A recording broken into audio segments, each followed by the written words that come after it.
குறைக்கப்பட்டிருக்கக்கூடிய நிலையில ஏற்கனவே வந்து வச்சிருந்த இந்த தனியார் போன அரசில் கொண்டு வந்தவங்க இவங்க பார்த்தீங்கன்னா பைபாஸில் நீங்கள் போகிறப்ப மாவட்ட ஆட்சியர் அலுவலகத்துக்கு முன்னுக்கே பார்க்கலாம். அங்கனக்குள்ளே மாவட்ட ஆட்சியர் அலுவலகம் இருக்குது, ஸ்கூல் இருக்குது, காலேஜ் இருக்குது. ஆனால் அவங்க தான் வந்து உறுப்பினர் இல்லாத 1000க்கும் மேற்பட்டார். நீங்கள் வந்து சனி ஞாயிறில் அங்கனக்குள்ளே போகவே முடியாது. தொடர்ந்து விபத்து ஏற்படுது. இது தொடர்ந்து நடந்துகிட்டு இருக்குது. இதே மாதிரி 3 இடத்துல திண்டுக்கல்ல வச்சுருக்காங்க. இது மேலே என்ன மாதிரி நடவடிக்கை சார்? அனுமதி இல்லாமல் வேற யாரும் போகக்கூடாதுன்றாங்க. உறுப்பினர் இல்லாதவங்க யாருக்கும் கொடுக்க மாட்டோன்றாங்க. அப்போ அவ்வளோ கூட்டம் எப்படி வந்துச்சு? இதுவரையில் நாங்கள் உறுப்பினரை சேர்க்கலான்னு அவங்க சொல்கிறாங்க.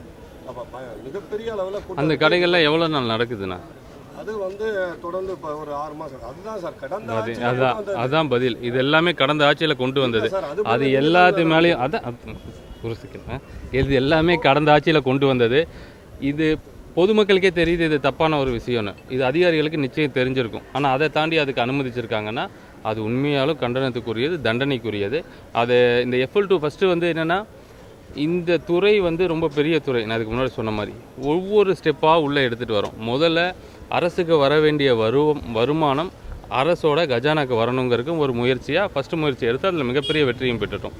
அடுத்தது இந்த பாட்டிலுக்கு மேலே 10 ரூபா அது டெபாசிட் ஸ்டிக்கர் ஒட்டியிருந்தால் கூட அது MRPக்குள்ளே வராமல் ஒரு 10 ரூபா போச்சுன்னா அது தனிநபருக்கு தனியாக போகுதுங்கிற ஒரு பெரிய பிரச்சனை. இதெல்லாம் இன்றைக்கி நேற்று பிரச்சனை இல்லை, பல வருஷங்களான பிரச்சனை.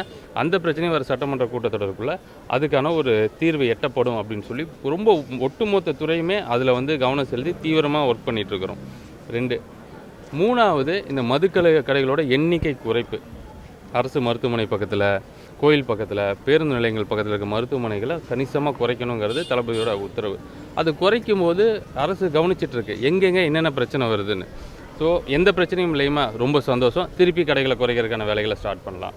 இல்லை இப்போ நீங்கள் சொல்கிற மாதிரி FL2க்கு நிறைய பேர் போகிறாங்க, மற்ற பழக்கங்கள் வந்து ஊடுருவல் வருது, கள்ள சந்தையில் மதுபானம் விற்குது அப்படிங்கிற ஒரு ரிப்போர்ட் வரும்போது அதுக்கு தகுந்த மாதிரி ஒரு ஸ்டெப் எடுப்போம். ஸோ இப்போ 717 கடையை முழுசாக மூடி ஒரு 2 நாள் 3 நாள் ஆச்சு. இனி வந்து அதை கவனிக்கிறோம், எங்கெங்கே என்னென்ன பிரச்சனை வருதுங்கிறத அதுபடி முடிவெடுப்போம்.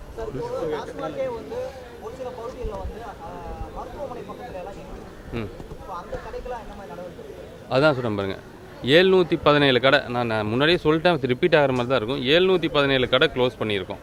இந்த 717 கடைகளும் வந்து எங்கேயோ ஊருக்கு வெளியே இருக்கிறது, வியாபாரம் ஆகாமல் இருக்கிறது, பார் செட்டப் இல்லாமல் இருக்கிறது, கணக்குக்கு க்ளோஸ் பண்ணுறோம் அப்படிங்கிறது இல்லை. நான் சொன்ன மாதிரி ஒரு கடை 25 லட்ச ரூபாய்க்கு ஒரு நாளைக்கு வியாபாரம் ஆகக்கூடிய கடைகள்லேருந்து குறைஞ்சபட்சம் 5 லட்ச ரூபா வியாபாரம் ஆகக்கூடிய கடை வரைக்கும் எந்த ஒரு பாரபட்சமும் இல்லாமல் மக்களுக்கு இடையூறாக இருக்குது, அதை எடுக்கணுங்கிறதுக்காக எடுத்துட்டோம்.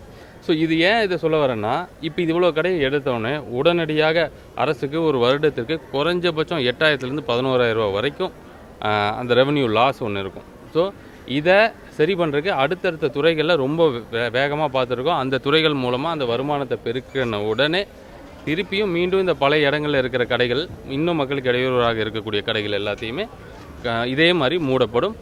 ரொம்ப இருக்கிறது எல்லாமே வாட்ச் பண்ணிட்டு தான் இருக்கும். மக்கள் சந்தோஷமாக இருக்கணும்.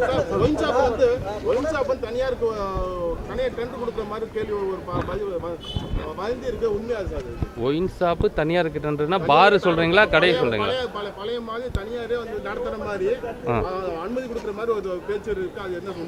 இது வரைக்கும் அப்படி வந்து எந்த ஒரு முடிவும் எடுக்க கிடையாது. உங்களை மாதிரி ஊடகங்களில் வர செய்திகளை பார்க்குறேன் நான், இப்படி இருந்தால் என்ன ஆகும்னு கவனிக்கிறமே தவிர இதுபடி எந்த ஒரு முடிவும். பிளே ஸ்டோர் மற்றும் ஆப் ஸ்டோரில் இருந்து பாலிமர் செயலியை QR கோடு மூலம் பதிவிறக்கம் செய்யுங்கள்.